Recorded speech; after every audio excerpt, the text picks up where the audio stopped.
Hello everyone, welcome back to my YouTube channel. I hope आप सभी अच्छे होंगे। आप सभी को मैं फर्स्ट पेपर सेकंड यूनिट आपकी मैं कंप्लीट करवा रही हूँ। इससे पहले जो मैंने आपका इसका डायग्राम है अनुसंधान के प्रकार का डायग्राम में बना के आपको मैं समझा सकी, इससे पहले मैं वीडियो जो मैंने अपलोड किया आप उसको देख लीजिएगा, तभी आपको ये डिटेल जो है आपको ये समझ में आएगी। ओके, तो इससे पहले मैंने आपको अनुसंधान के जो प्रकार बताए थे उसमें से मैंने करवा दिया था परिणाम के आधार पर, तर्क के आधार पर, प्रक्रिया के आधार पर, जांच के आधार पर। ओके, तो प्रक्रिया के आधार में जो गुणात्मक अनुसंधान है आज मैंने उसको डिटेल से लिया क्योंकि इसके रिलेटेड भी कई वर्ड हैं, आपको इसको डिटेल जानना जरूरी है क्योंकि जब कि ये वर्ड आ जाते हैं तो आपको समझ में नहीं आता है कि क्या इनका मतलब है। अगर आप उस चीज का मीन्स नहीं समझ पाते हो तो आप क्वेश्चंस नहीं कर सकते। इसी वजह से जिस पोर्शन से ज्यादा क्वेश्चन, जिस टॉपिक से ज्यादा क्वेश्चन आते हैं उस टॉपिक्स में को आपको पता है कि मैं ज्यादा उसको ब्रॉड और ज्यादा टाइम तक उसको लेके मैं कवर कराती हूँ आपका। ओके, तो आइए स्टार्ट करते हैं। आपका है गुणात्मक अनुसंधान, एक था मात्रात्मक मैं आपका करवा चुकी हूँ।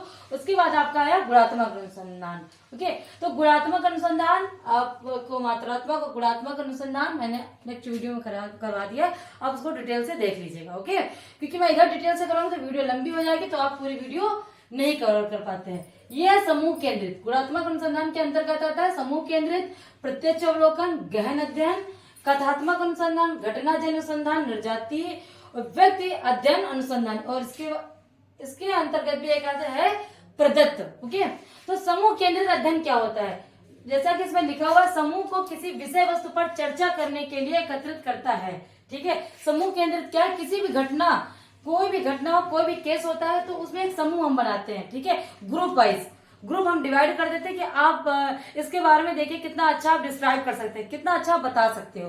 ओके, जैसे हम लोगों को कॉलेजों में होता था, इंस्टीट्यूट में होता है कि ग्रुप वाइज हम लोगों को कोई प्रेजेंटेशन होती तो ग्रुप वाइज देनी होती थी। एक पर्सन, व्यक्तिगत अकेला जो पर्सन है वो इतना शायद इतनी अवधारणाएं ना इकट्ठा कर पाए, इतना डाटा ना एकत्रित कर पाए, तो छोटे छोटे ग्रुप होते, इतना बड़ा ग्रुप नहीं होता था कि किसी का पर्सनल जो भी व्यू है, मैटर, वो बता ही ना पाए। तो छोटे छोटे इसमें ग्रुप होते हैं और उनका जो उनको व्यक्त करने का तरीका होता है वो भी स्पष्ट होता है। ओके, हर बात हर पर्सन अपनी कह सके, ग्रुप में अंडरस्टैंडिंग समझ सके, उसके बाद जो कंक्लूजन हो वो एक निष्कर्ष बाद में बताएं।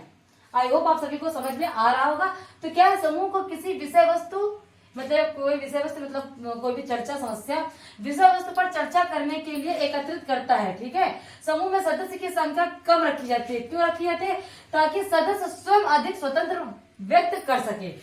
समूह केंद्रित अनुसंधान का मतलब है, आपको समझ में आ गया होगा कि कोई भी प्रॉब्लम होती है ग्रुप डिवाइड कर दिए जाते हैं। ग्रुप डिवाइड करने के बाद जो भी वो अपने निष्कर्ष निकालते हैं, सबकी सोच विचार करके एक निष्कर्ष निकालते हैं, वो आगे प्रेजेंट करते हैं, उससे प्रॉब्लम का सोल्यूशन करते हैं। उसके बाद आता है प्रत्यक्ष अवलोकन।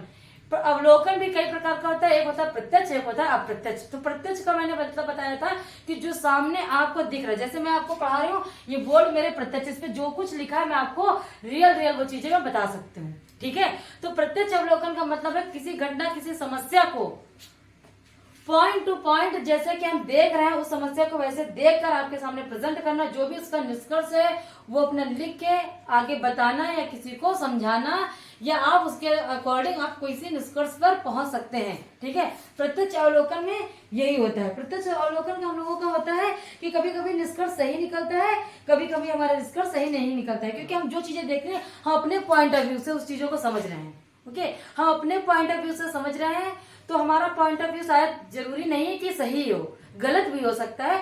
तो एक, लेकिन हम इसका सही मायने कर सकते हैं कि अनुसंधान एक प्रत्यक्ष टाइप में भी हो सकता है। तो प्रत्यक्ष अवलोकन होगा। उसके बाद गहन अध्ययन। अनुसंधान में हम डीप अध्ययन करते हैं, गहन अध्ययन।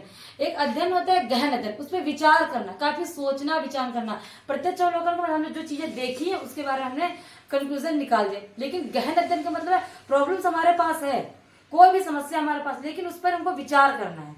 जरूरी है कि तुरंत हमको निष्कर्ष निकालना है। हफ्ते भर ले लिया हमने, टाइम ले लिया। देखिए वकील पास आप जाते हो, ऐसा नहीं तो उसके पास, वो तो वकील है, कुछ भी प्रॉब्लम्स आप बताएंगे तो वो कंक्लूजन निकालेगा, लेकिन नहीं, वो थोड़ा थोड़ा डाटा एकत्रित करता है, उसके बाद वो गहन अध्ययन करता है, उसके बाद ही किसी निष्कर्ष पर पहुंचता है। उसके बाद आता है आपका कथात्मक अनुसंधान। कथात्मक अनुसंधान ये साहित्य की समीक्षा करता है। किसकी समीक्षा करता है? ये साहित्य की समीक्षा करता है। ऐसे क्वेश्चन आपका आया था कि कथात्मक अनुसंधान किससे रिलेटेड है, तो ये गुणात्मक अनुसंधान के अंतर्गत ही आता है कथात्मक अनुसंधान। और किससे यह व्याख्या करता है, तो साहित्य की समीक्षा करता है। ऐसा ही क्वेश्चन आपका रिप्रेजेंट मतलब पूछा गया था।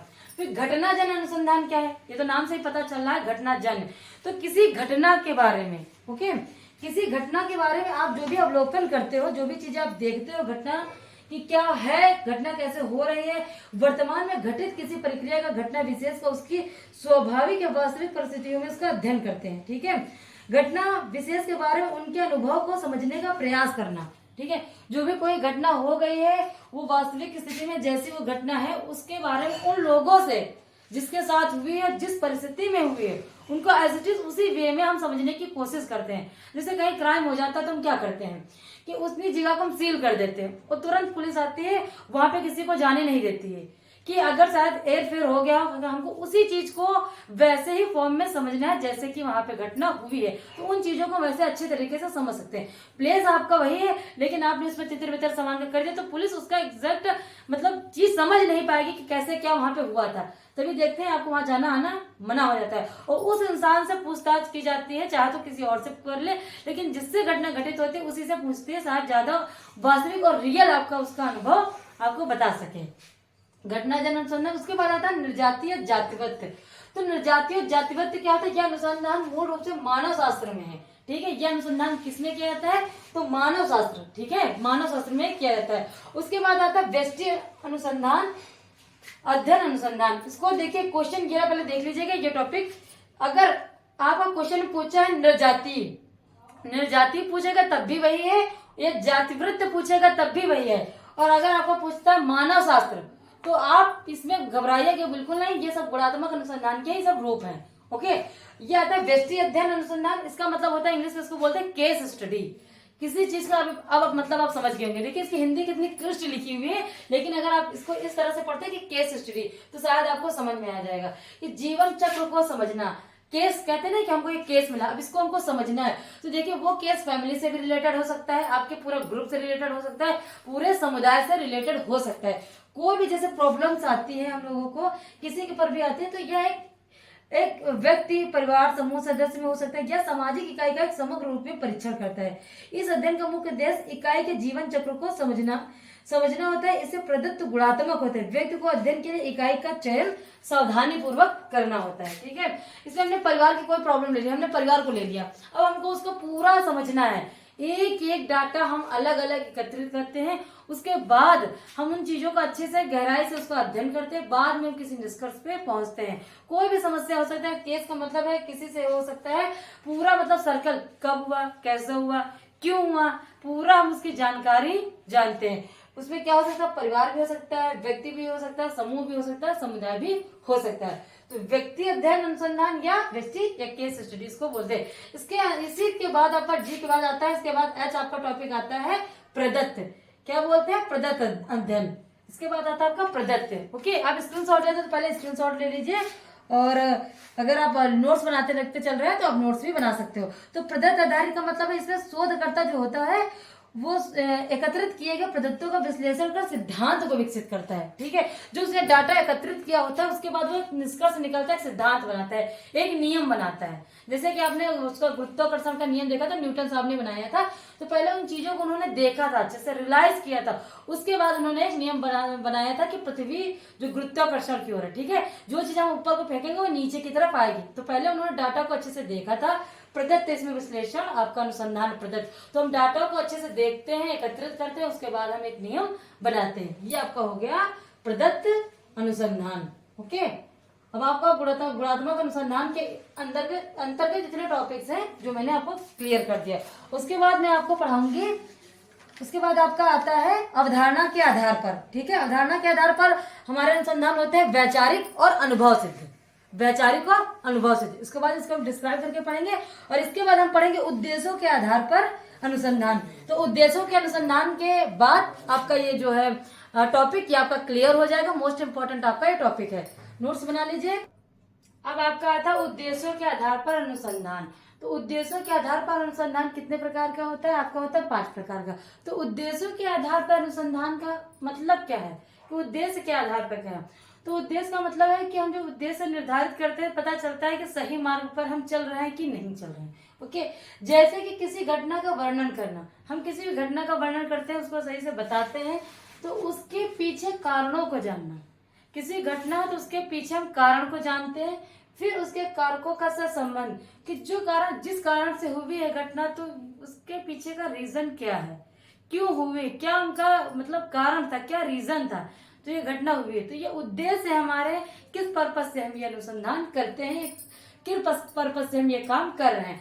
तो उद्देश्यों के आधार पर अनुसंधान आपका 5 प्रकार का होता है। एक होता है वर्णनात्मक अनुसंधान, दूसरा होता है सहसंबंध, तीसरा आपका होता है व्याख्यात्मक, चौथा होता है अन्वेषी और पांचवा होता है आपका प्रायोगिक अनुसंधान।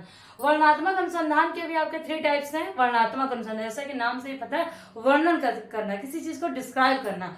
तो घटनोत्तर आपका है ऐतिहासिक और विश्लेषणात्मक। आप इसको मैं डिस्क्राइब करके पैराग्राफ करके मैं क्यों बता रही हूँ, जैसे कि आपका नहीं पूछता है डिस्क्राइब करके, आपका नहीं मतलब इतना एक्सप्लेन करके पूछा है, आपको नहीं का अर्थ जानना है, तो आप सिर्फ इतना याद कर लीजिए कि उद्देश्यों के आधार पर कितने प्रकार के होते हैं। मैटर आपका दे देता है वर्णनात्मक, सहसंबंध, व्याख्यात्मक, अन्वेषी।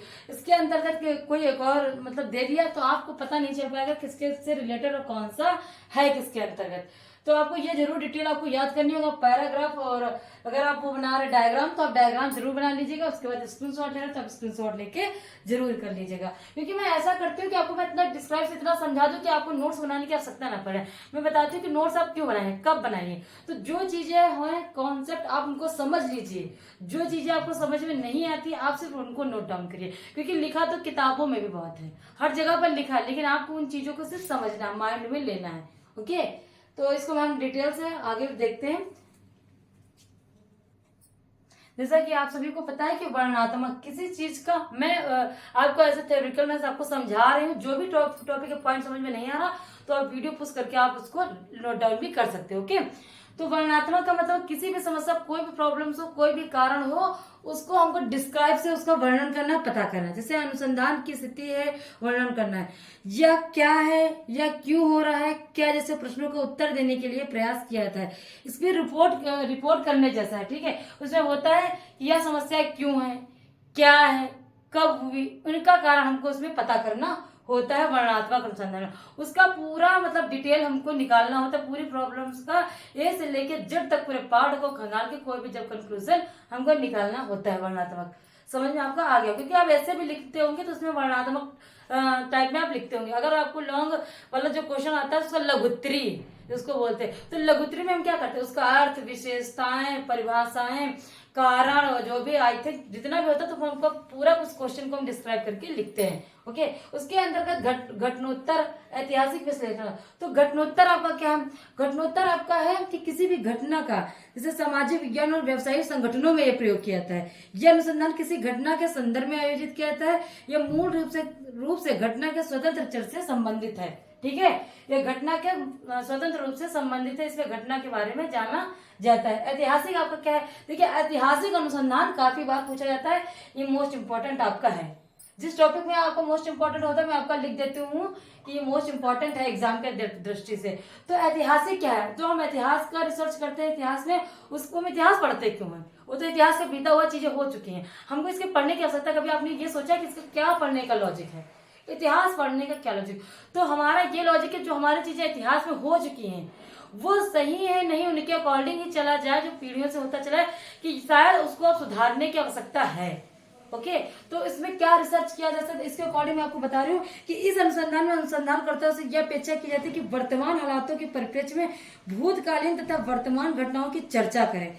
इससे लोगों का अतीत का विश्लेषण कर आज की समस्या चुनौतियों का संभावित उत्तर प्रदान करने में सहायता मिलती है। जैसे हम कहाँ से आए हैं, पहले क्या थे। देखिए हम इतिहास में अपने जा रहे हैं कि हम ऐसे ही क्यों, हम किसी अदर की तरह क्यों नहीं है। तो हमारे पूर्वज, हमको पता चलता है, हम अपना इतिहास उठा के देखते तो हमको ये पता चलता है कि हमारे पूर्वज पहले बंदर थे। बंदर क्या, वो चिंपैंजी टाइप में थे। ठीक है, तो इतिहास उठा के हमने अपने इन क्वेश्चनों को देखा, जाना। ठीक है, हमारी पूंछ कहाँ चली गई, तो हम अपने इतिहास में जाते हैं, देखते हैं पहले क्या था, अब जो है वो अब ऐसे क्यों है। उसके बाद आता है विश्लेषणात्मक। विश्लेषणात्मक आपका क्या है, विश्लेषणात्मक को हम इंग्लिश में बोलते हैं आपका एनालिटिकल। ठीक है, एनालिटिकल रिसर्च। इसमें शोधकर्ता पहले से उपलब्ध तथ्यों एवं जानकारी का उपयोग करता है या सामग्री का आलोचनात्मक मूल्यांकन करने का प्रयास करता है। देखिए इसमें तथ्य जो होते हैं पहले से ही आपके दिए हुए होते हैं, जो भी फैक्ट्स आपके पहले से दिए, तो सिर्फ हम उनको फैक्टों को देखना होता है। ठीक है, इसमें फैक्ट ढूंढने नहीं होते, इसमें फैक्ट पहले से रखे होते हैं, आपको उसको देखना होता है, एनालिसिस करना होता है, अपना निष्कर्ष निकालना होता है। तो आपका ये हो गया वर्णनात्मक अनुसंधान के अंतर्गत इतने पॉइंट दिए हुए हैं। ओके, उसके बाद आपका आता है सहसंबंध अनुसंधान। तो सहसंबंध का मतलब होता है कोरिलेट करना। ठीक है, तो जिसमें कोई भी कारण, कोई भी समस्या है तो उसके दो कारण हो सकते हैं, तो हम इनका कारण जानने की कोशिश करते हैं सहसंबंध के, एक दूसरे से ये रिलेटेड है तो क्यों है। ठीक है, हम उन संबंधों को जानने की कोशिश करते हैं। ऐसा नहीं कि एक अलग अपना राय बता रहा दूसरा अलग नहीं, तो इन दोनों का क्या संबंध है, जो घटना हुई तो क्यों घटी, तो हम इनके द्वारा जानने की कोशिश करते हैं। तो इसमें हम समझते हैं कि इसमें एक स्थिति के दो पहलुओं के मध्य संबंध में परस्पर निर्भरता का पता चलता है। दो या दो से अधिक चर एक साथ होते हैं, लेकिन इसका अर्थ यह नहीं कि वह एक दूसरे के लिए हैं। यह अनुसंधान के द्वारा एक निश्चित परिस्थिति में प्रमुख कारकों की पहचान की जा सकती है। ओके, तो सहसंबंध का मतलब भी आप समझ चुके होंगे। उसके बाद आता है आपका व्याख्यात्मक अनुसंधान। आपको ये व्याख्यात्मक अनुसंधान क्या है? व्याख्यात्मक का मतलब होता है एक्सप्लेन करना। ठीक है, एक्सप्लेन रिसर्च। एक्सप्लेन रिसर्च आपका क्या है?